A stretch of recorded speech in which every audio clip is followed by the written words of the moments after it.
విరామం తీసుకుందాం. డిఎస్సిపై మరో కుట్రకు తెరలేపింది వైసీపీ. తమ అనుకూల సోషల్ మీడియా, అనుకూల వ్యక్తుల ద్వారా దుష్ప్రచారాన్ని మొదలుపెట్టింది. కమ్మ కులానికి టీచర్ పోస్టులంటూ తప్పుడు విశ్లేషణలు చేయిస్తోంది. 2014 గ్రేటర్ హైదరాబాద్ అధికారులపై సీఎం రేవంత్ రెడ్డి ఆగ్రహం వ్యక్తం చేశారు.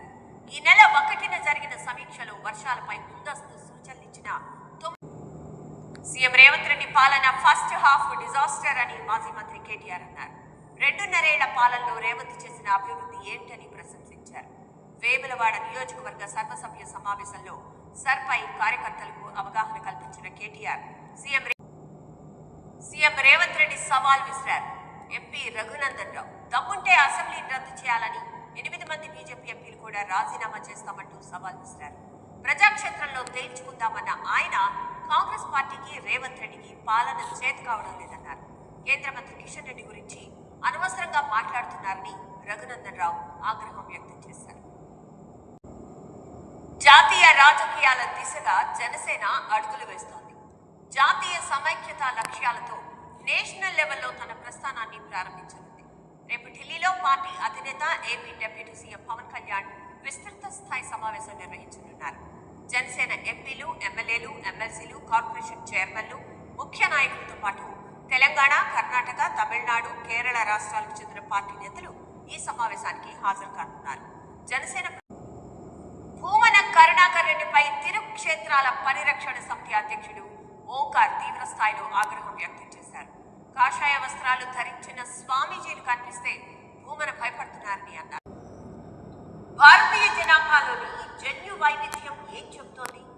దక్షిణాసియా ప్రజల పూర్వీకుల మూలాలపై ఇప్పటిదాకా చేసిన పరిశోధనలు ఏం తేల్చాయి?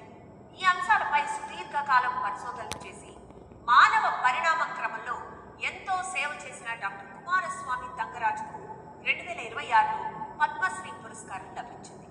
వంశపారంపర్యంగా వచ్చే జన్యు సంబంధిత వ్యాధులను ముందస్తుగా గుర్తించడంలో ఆయన ఎంతో కృషి చేశారు. వీకెండ్ పార్టీలో అనుమానాస్పద మృతి కలకలం రేపుతోంది. యాదాద్రి భువనగిరి జిల్లా చౌటప్పల్ మండలం కొయ్యలగూడలో ఈ ఘటన చోటు చేసుకుంది. గ్రామ శివార్లోని ఫామ్ హౌస్ లో బీహార్ రాజధాని పాట్నాలోని పాటలీపుత్ర రైల్వే స్టేషన్ రణరంగంగా మారింది. బీహార్ పోలీస్ ప్రొహిబిషన్ డిపార్ట్మెంట్ పరీక్షకు హాజరయ్యేందుకు వచ్చిన వేలాది మంది అభ్యర్థుల ఆందోళన ఒక్కసారిగా అయితే పరిమిత సంఖ్యలో ఉన్న రైళ్లు విపరీతమైన రద్దీ కారణంగా చాలా మంది అభ్యర్థులు రైలు ఎక్కలేకపోయారు. దీంతో ఆగ్రహానికి బంగీజంగ్ ఓ యువతి ప్రాణం తీసింది. సరదా తీర్చుకోవాలన్న కోరిక తిరిగి రాని లోకాలకు తీసుకువెళ్ళింది. దీనికి కారణం చిన్న నిర్లక్ష్యం. ఇవి ఈ బులెటిన్ విశేషాలు. పరమటిలో మళ్ళీ కలుద్దాం. అప్డేట్స్ కొనసాగుతున్నాయి.